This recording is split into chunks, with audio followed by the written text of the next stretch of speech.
Sports కోటాలో. దానికి ఏం ప్రాతిపదిక ఉంది? క్రైటీరియా ఏంటి? క్రైటీరియా ఏం లేదు కదా. మీరు కేవలం ఉద్యోగాలు అమ్ముకోవడం గురించి ఎంట్రన్స్ టెస్ట్ తీస్తారు. ఆ స్పోర్ట్స్ కోటా ఉద్యోగాల్లో నేను ఒకటే అంశం చెప్తున్నా. మొన్న జగనన్న దగ్గరికి ఆర్చరీలో నేషనల్ ఛాంపియన్ గోల్డ్ మెడలిస్ట్ అన్న అబ్బాయి, అతని పేరేంటి, ఆ వ్యక్తి నేషనల్ ఛాంపియన్ గోల్డ్ మెడలిస్ట్కి ఉద్యోగం ఇవ్వలేదండి. అసలు ఎంత దారుణమో చూడండి. మరి నేను అడుగుతా ఉన్నా, మీకు ప్రాతిపదిక ఏంటి? క్రైటీరియా ఏంటి? సెలక్షన్ కమిటీ క్రైటీరియా ఏంటి? అసలు నాకు తెలిసి భారతదేశ వ్యాప్తంగా ఏ ఉద్యోగం ఇచ్చినా, గవర్నమెంట్ ఉద్యోగం ఇచ్చినా మినిమం ఎంట్రన్స్ టెస్ట్ అనేది, స్పోర్ట్స్ కోటా అయినా కానివ్వండి, ఏదైనా కానివ్వండి. ఇదివరకు ఎందుకంటే గతంలో ఆంధ్రప్రదేశ్లోనే జీవోలు ఉన్నాయి. జీవో నెంబర్ 74 ఏం చెప్తా ఉందనంటే 2% స్పోర్ట్స్ కోటా ఇచ్చారు, ప్రొవైడెడ్ ఎంట్రన్స్ ఎగ్జామ్ రాయాలి.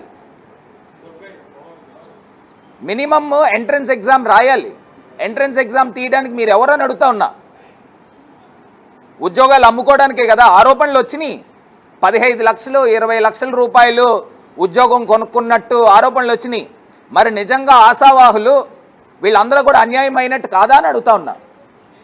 జగనన్న దగ్గరకు వచ్చిన ఆర్చరీ గోల్డ్ మెడలిస్ట్ దుర్గయ్య అండి. మరి దుర్గయ్యకి ఎందుకు ఇవ్వలేదని అడుగుతా ఉన్నా. నేషనల్ ఛాంపియన్ ఎందుకు ఇవ్వలేదని అడుగుతున్నా. అంటే ఇది ముమ్మాటికి కూడా ఉద్యోగాలు అమ్ముకునే కార్యక్రమం చేశారు. దాని తర్వాత సంవత్సరం కాలం గడిచిన తర్వాత చంద్రబాబు నాయుడు గారు ప్రభుత్వం ఏం చేశారు అంటే, మాకు స్పోర్ట్స్ మెన్స్ దగ్గర నుంచి చాలామంది దగ్గర నుంచి కంప్లైంట్లు వస్తున్నాయి, అందుకని మేము ఇంకొకటి జీవో నెంబర్ 53 56 ఇచ్చారు. దాంట్లో ఏం చెప్తుందనంటే ఎంట్రన్స్ ఎగ్జామ్ రాయిపిస్తాము అని చెప్తున్నారు. నేను అడుగుతా ఉన్నా, మరి జీవో నెంబర్ 4లో మీరు లేదని చెప్పారు కదా, అప్పుడు దాకా ఇచ్చిన ఉద్యోగాలు ఏవైతే 380 ఉద్యోగాల పైన ఇచ్చినట్టున్నారు, ఆ ఉద్యోగాలు ఇంకా ఉన్నారా లేకపోతే వాళ్ళని తీసేశారా? ఆ క్లారిటీ ఇవ్వాలి కదండి.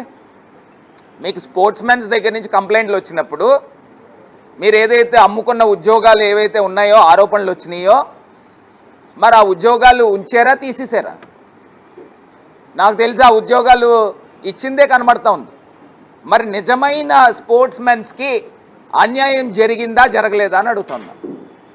ఇట్లా పేపర్ లీక్ చేయడం వలన నిజమైన ఎబిలిటీ, నిజమైన కేపబిలిటీ ఉన్న స్టూడెంట్స్ లేకపోతే యూత్, అన్ఎంప్లాయిడ్ యూత్కి అన్యాయం జరిగినట్టు కాదా అని అడుగుతా ఉన్నా.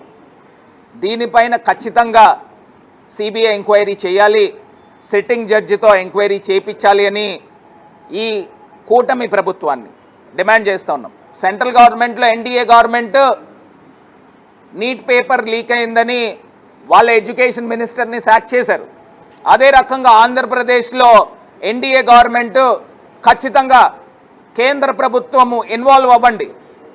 ఇక్కడ ఎన్డీఏ ప్రభుత్వం ఆంధ్రప్రదేశ్ రాష్ట్రంలో ఉంది. ఆంధ్రప్రదేశ్లో ఎడ్యుకేషన్ మినిస్టర్ని కూడా సాక్ చేయాల్సిందిగా ఇవాళ వైఎస్ఆర్ కాంగ్రెస్ పార్టీ డిమాండ్ చేస్తూ ఉంది. ఇది కాకుండా అండి, నిన్న పెద్ద ఎత్తున రాష్ట్ర వ్యాప్తంగా ర్యాలీస్ జరిగినాయి. ర్యాలీస్ జరిగినప్పుడు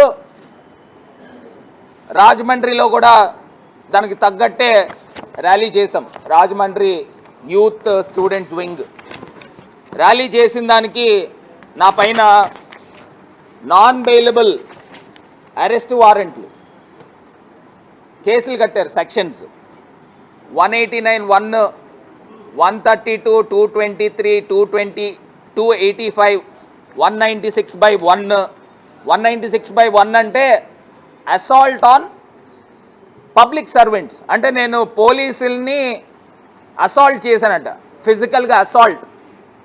అంటే నేను కొట్టినట్టు కానీ లేకపోతే దాడి చేసినట్టు కానీ ఏదైనా వస్తుంది అసాల్ట్.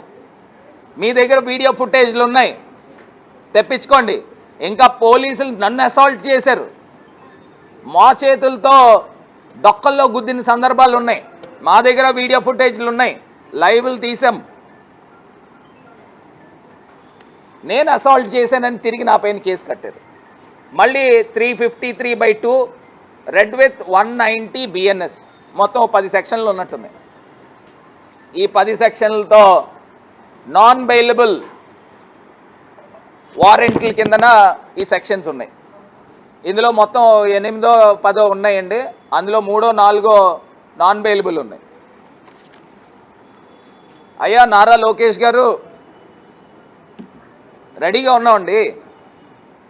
మీరు ఎప్పుడు అరెస్ట్ చేస్తారో అరెస్ట్ చేయించుకోవడానికి ప్రజల తరపున పోరాటం చేస్తున్న దానికి అనగదొక్కుతా ఉన్నారు. తొక్కండి, ప్రజా కోర్టులను తేల్చుకుంటాం. మొన్నటికి మొన్న మా బీసీ ప్రెసిడెంట్ని పీడీ యాక్ట్ పెట్టారు. ఎందుకు పీడీ యాక్ట్ పెట్టారు అని అంటే వైఎస్ఆర్ కాంగ్రెస్ పార్టీ జెండా ఎగరేస్తాను అన్ని వార్డుల్లో అన్నందుకు పీడీ యాక్ట్ పెట్టారు. కోర్టు కూడా ముట్టికాయలేసింది.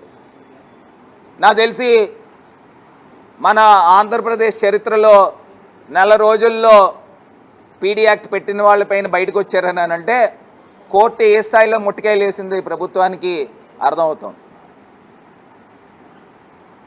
ఇప్పటికైనా పద్ధతులు మార్చుకోండి. మీరు ఏదైతే డిఎస్సి ప్రశ్నాపత్రాలు ఏవైతే లీక్ అయినాయని ఆరోపణలు వచ్చినాయో దానిపైన క్లారిటీ ఇవ్వండి. మేము ఓపెన్ డిబేట్కి సిద్ధంగా ఉన్నామని చెప్పేసి మీకు ఆల్రెడీ తెలియపరిచాము. మీరు చెప్పండి, మేము వస్తాం. నేను ఒక్కడనే వస్తాను. మీరు మొత్తం అందరినీ కట్టకట్టుకుని తీసుకురండి. నారా లోకేష్ గారు, మీ ఆఫీసర్లు ఎవరైతే ఉన్నారో ఆయన కోనా శశిధర్ గారు, అజయ్ జైన్, ఇంకా రకరకాల వాళ్ళు ఉన్నారు కదా, అందరినీ తీసుకురండి. మీకు వెనకాల హెల్ప్ఫుల్గా కూడా ఉంటారు. దీనిపైన సమగ్రమైన విచారణ చేయాల్సిందిగా డిమాండ్ చేస్తూ ఉన్నాం.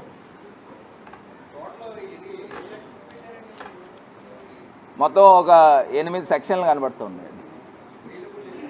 నాన్ బెయిలబుల్ అందులో 3 నుంచి 4 దాకా నాన్ బెయిలబుల్ ఉన్నాయండి. మొన్నటికి మొన్న మా బీసీ ప్రెసిడెంట్ని పీడీ యాక్ట్ పెట్టారు. ఎందుకు పీడీ యాక్ట్ పెట్టారు అని అంటే వైఎస్ఆర్ కాంగ్రెస్ పార్టీ జెండా ఎగరేస్తాను అన్ని వార్డుల్లో అన్నందుకు పీడీ యాక్ట్ పెట్టారు. కోర్టు కూడా ముట్టికాయలేసింది. నాకు తెలిసి మన ఆంధ్రప్రదేశ్ చరిత్రలో నెల రోజుల్లో పీడీ యాక్ట్ పెట్టిన వాళ్ళపైన బయటకు వచ్చారని అంటే కోర్టు ఏ స్థాయిలో ముట్టికాయలేసింది ప్రభుత్వానికి అర్థమవుతుంది. ఇప్పటికైనా పద్ధతులు మార్చుకోండి. మీరు ఏదైతే డిఎస్సి ప్రశ్నాపత్రాలు ఏవైతే లీక్ అయినాయని ఆరోపణలు వచ్చినాయో దానిపైన క్లారిటీ ఇవ్వండి. మేము ఓపెన్ డిబేట్కి సిద్ధంగా ఉన్నామని చెప్పేసి మీకు ఆల్రెడీ తెలియపరిచాము. మీరు చెప్పండి, మేము వస్తాం. నేను ఒక్కడనే వస్తాను. మీరు మొత్తం అందరినీ కట్టకట్టుకుని తీసుకురండి. నారా లోకేష్ గారు, మీ ఆఫీసర్లు ఎవరైతే ఉన్నారో ఆయన కోనా శశిధర్ గారు, అజయ్ జైన్, ఇంకా రకరకాల వాళ్ళు ఉన్నారు కదా, అందరినీ తీసుకురండి. మీకు వెనకాల హెల్ప్ఫుల్గా కూడా ఉంటారు. దీనిపైన సమగ్రమైన విచారణ చేయాల్సిందిగా డిమాండ్ చేస్తూ ఉన్నాం. మొత్తం ఒక 8 సెక్షన్లు కనబడుతున్నాయి. నాన్ బెయిలబుల్ అందులో 3 నుంచి 4 దాకా నాన్ బెయిలబుల్ ఉన్నాయండి.